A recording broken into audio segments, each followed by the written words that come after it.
Obviously, this 2022 version of the Pride has seen a bit of changes in the offseason heading into preseason. Could you just get us started? We'll start with you, Ian, then to Amanda, on where you think the team is at this point in the preseason with Challenge Cup right around the corner.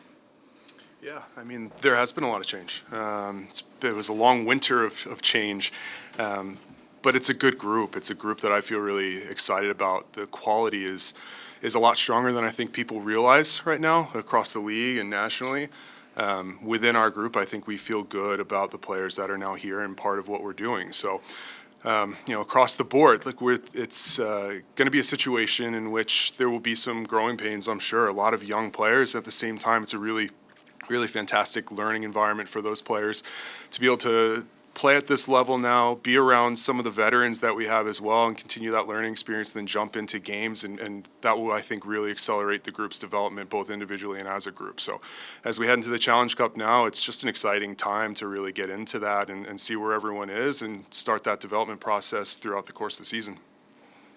Amanda?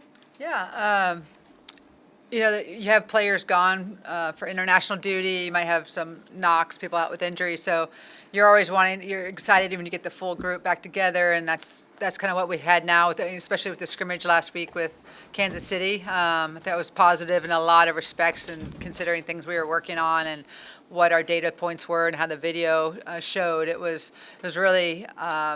For us, it was a satisfying scrimmage, and there was a lot of things that we could build off of. So. To echo what Ian's saying about the talent here, I think we're going to get underestimated a little bit, and that's fine. That's a good place to be in. I've been an underdog before as a coach and as a player, and I think this team is going to be really excited to kind of go out there and work hard and prove some things during the Challenge Cup. And that being said, we do want to play a lot of players during the Challenge Cup. We want to give players minutes, and we want to give them experience, and that's going to be really good for the coaches just to get another look in a different environment for a lot of the younger players.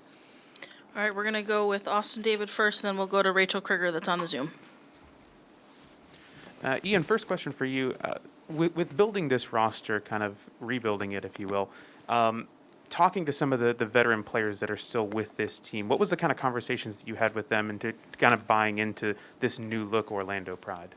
Yeah, I mean, there were certainly questions, of course, right? There's so many players that were a mainstay at this club for a number of years, players who were friends with the players that are still here. And there's always going to be a lot of questions about what the process is and what the future looks like. And ultimately, when you're able to sit down with some of those veterans that have been around and sort of talk through what this looks like, hey, this is a change. It's going to look different. But at the same time, we're going to make sure that the players that are coming in are of sufficient quality to make sure that we're still competitive. Yeah, it's a rebuild in a way, and at the same time, it's a restructuring, and we intend on being competitive. And when you're able to talk through, and again, there's a certain amount of trust that's been built up, a certain amount of equity between humans that I think the players feel comfortable in talking to me about these types of things and having these types of conversations, and that they trust in what my vision is as a GM and what Amanda's is as a coach to where we're trying to go right now. And so it really is just about having those communications at all to make sure that there's a line of communication between me and the players, and that it's just open and honest. And when they're able to kind of hear what it is that the plan is and will be moving forward, they understand and they're excited and they're happy about where we're going. So that's kind of the vibe that it's been around. We're going to go to Rachel on the Zoom and then Alonzo in the back. Rachel, your line's open. Thank you. My question's for Ian. Last year, you spoke a little bit about like a balance between some of the younger players and those veteran players, and then in between veterans that have experience.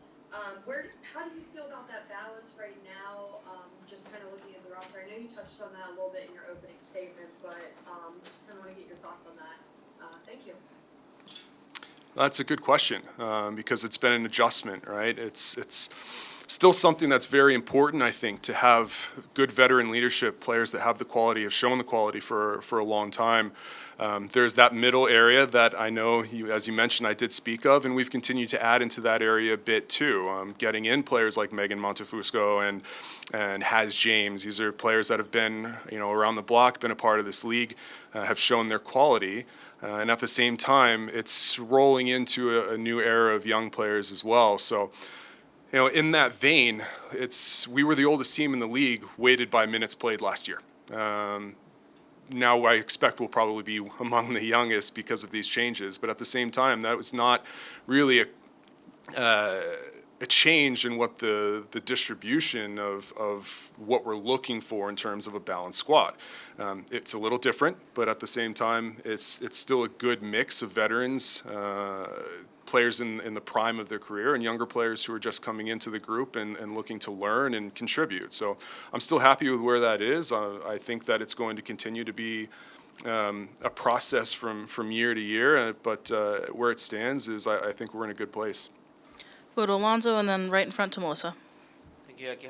How are you guys? I have two questions, one for each. Coach, is it still the NWSL Challenge Cup preseason for you guys to build the team for the regular season? And for you, sir, are you guys still bringing more players so that they can increase the depth chart? Yeah, regarding Challenge Cup, we will, obviously you want to win games. I'm very competitive, but that's not the only goal. It's also to develop and to see players and players in different positions that we've been working on, different relationships, and going over our system of play with those relationships on the field. So it's important for, say, goalkeepers to get a look and get some time.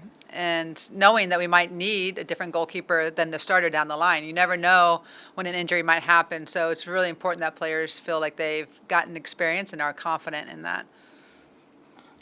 And as far as continuing to look down the line of what this team looks like and recruitment, it's always a work in progress. There's never a day that goes by that I'm not thinking about the future of this team. So it's always ongoing. Recruitment's always an ongoing process. It happens throughout the year. Conversations take place for players who are in other countries, players who are in Europe, potential things that could happen in the summer.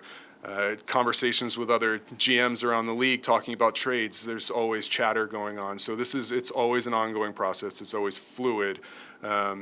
But at the same time, we have a squad that I think we feel good about. It's a great foundation for moving forward.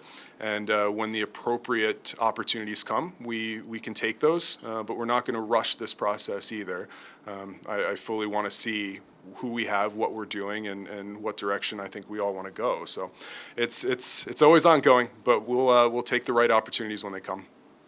We're going to go to Melissa, then Mike Bianchi.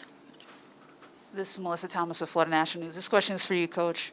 In addition to obviously making sure that the players get a lot of play time, I just wanted to find out, are there specific tactical things that you want them that you're looking for the team to focus on heading into the Challenge Cup?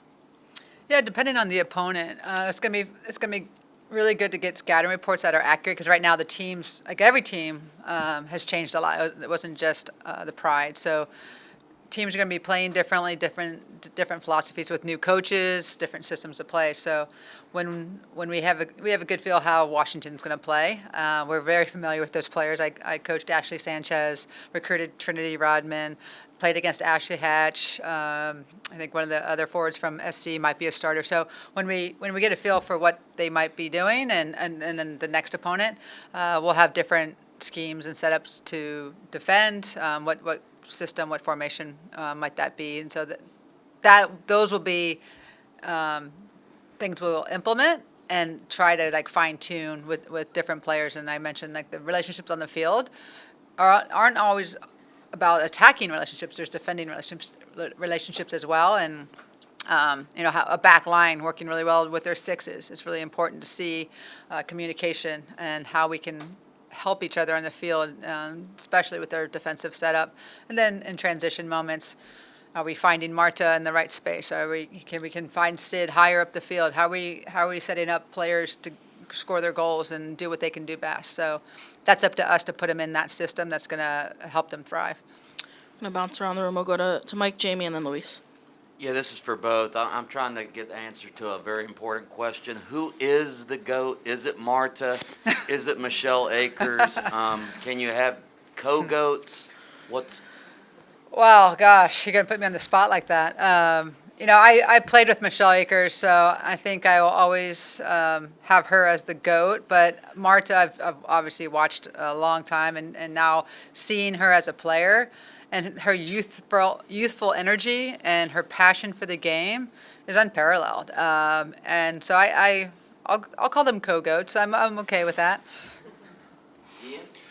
Yeah, I mean, I didn't play with Michelle Akers, so I can't comment directly to that. But of course, I know what a fantastic athlete she was and what she was able to accomplish with our national team and over the course of her career. Just an amazing, amazing athlete. I've been around Marta now for a little over a year, and she's just tremendous. Just a great person and a wonderful athlete. She's got a different type of brain on the field. The way that she thinks about things is just very unique. Her fitness level is still, I mean, it's basically her and Gunny and fitness test. Two amongst our oldest players are absolutely the fittest on the field, and it's just wild to see how well-rounded she is as both a person and an athlete, and it's impressive. So in that sense, for me, in this moment, and what I've seen firsthand, I love Marta to death.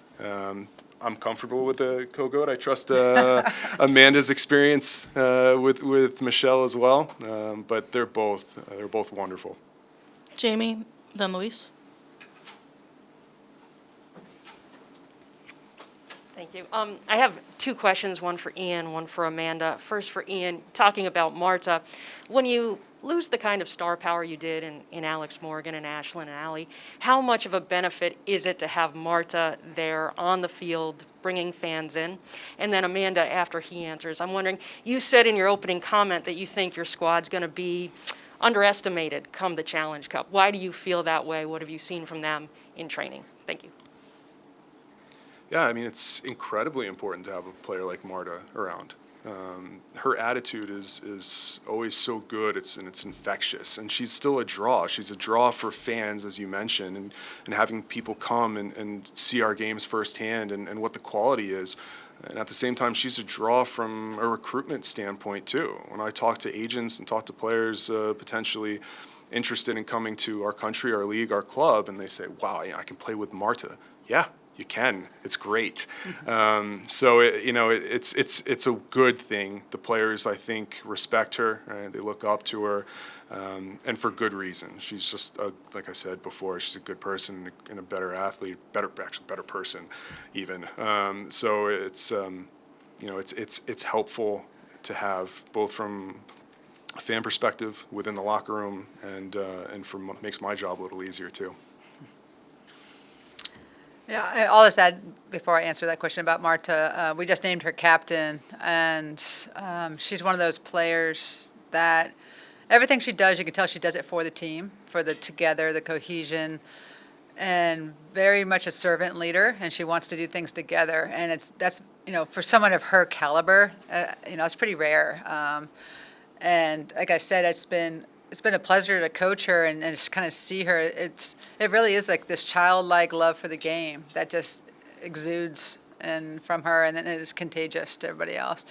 And that's maybe the part of the reason why I think, having Marta on the field, I don't think anyone should ever be underestimated with her on your team. And the ability of the team to pick up some of our concepts pretty quickly. Like we've been coaching them and defending different ways, defending higher, where we want to pick up the ball in transition moments, and I think the result of the Kansas City game was 0-0, but the actual in-game analysis was very good, and so for those reasons and what we see in training, Gunny said it once early on. It's like everyone's just willing right now, willing to get stuff done, willing to work hard, and you saw that in that scrimmage. And again, there's a lot of pieces that we need to improve on, but the willingness is there, and getting a team to work for each other is there. So those are key components to some success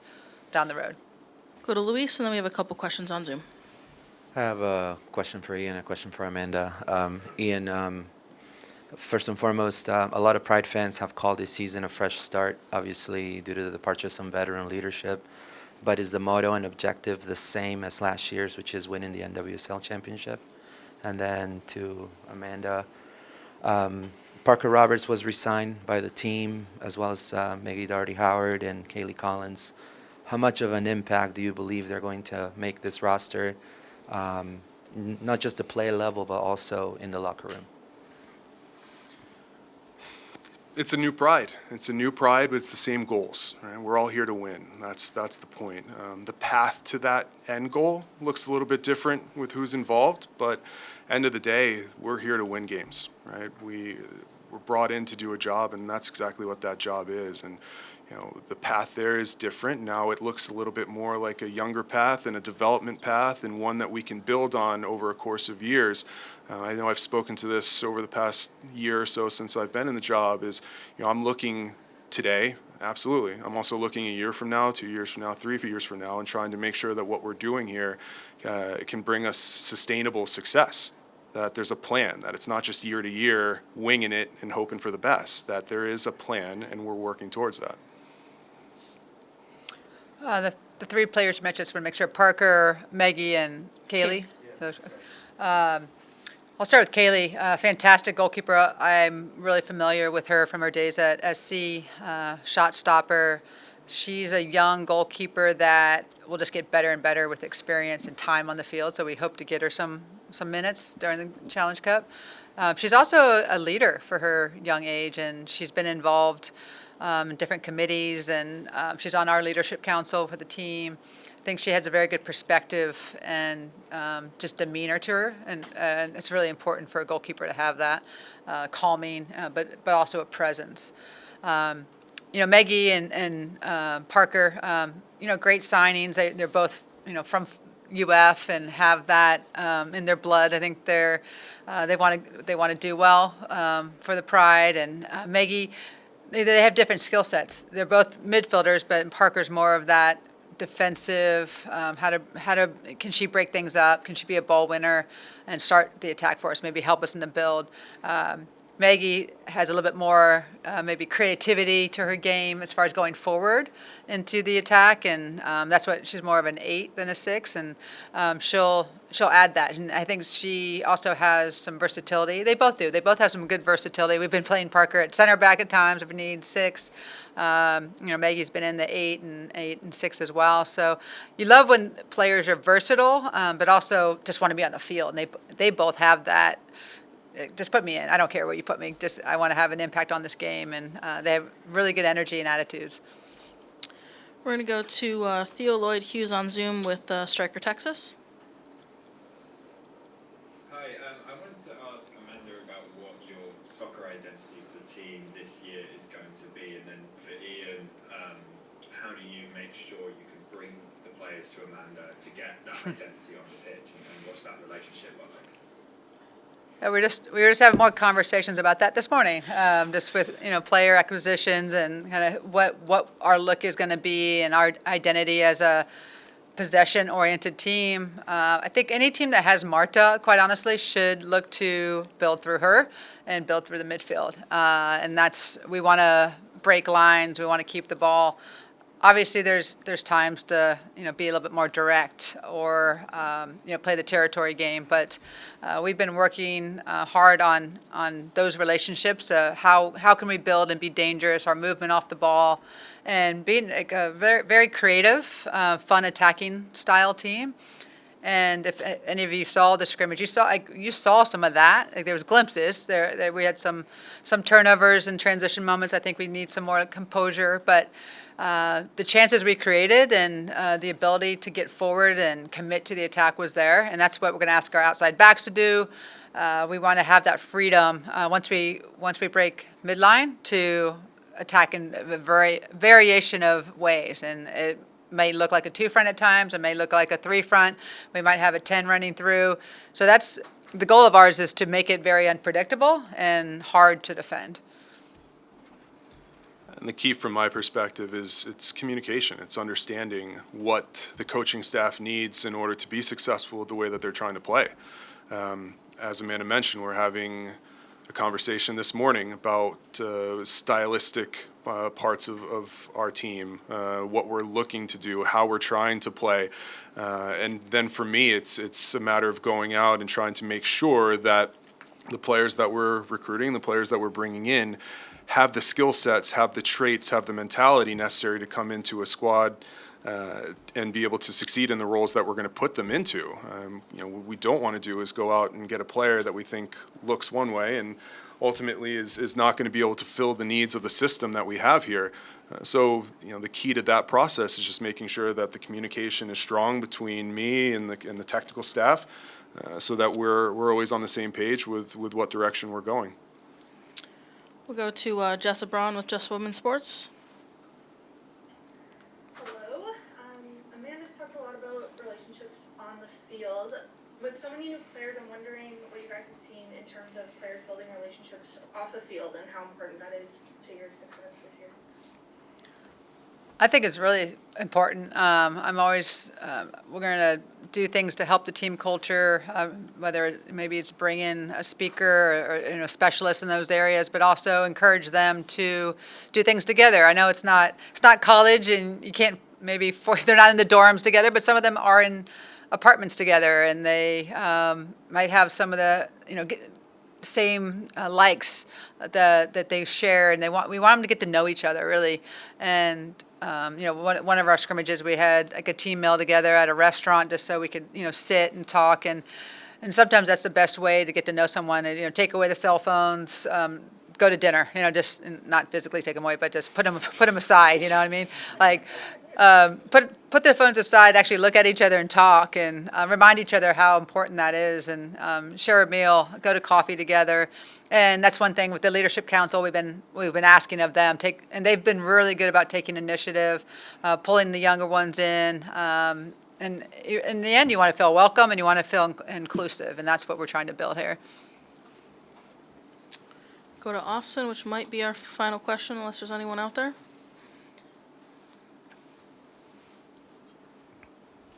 Amanda, throughout this preseason, you kind of talked about players that you've been familiar with, whether it's coaching them in youth or in UCLA or coaching against them. Coming into the Pride and having a number of players that you've been familiar with and that you've picked up that have been familiar with you, how important has that been for just the transition of having a new coach and kind of getting to know your leadership styles, just having those players that are familiar with you? Yeah, I think, if you were at a practice, you wouldn't know like who the UCLA players were or who played for me. Everyone's kind of on, in the same regard there, that in essence, they're all getting used to me again. I haven't coached them, and I mean, Viviana's the most recent. It was a year ago. It felt like 5 years at this point with how things have gone in our post-COVID time. And so they're also like they're in a new environment too, and so they're kind of seeing how we operate. New staff, so it's a different staff that that they weren't used to as well. So they're meeting some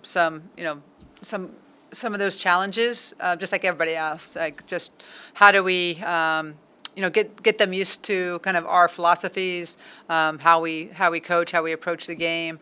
And someone like Seb being around, he's like a nice continuity in the club from being here in years past. Obviously, Ian was here and some of the support staff. So all of that's been great. And like I said, the players are all just really willing. And we've watched training today. I just love the energy.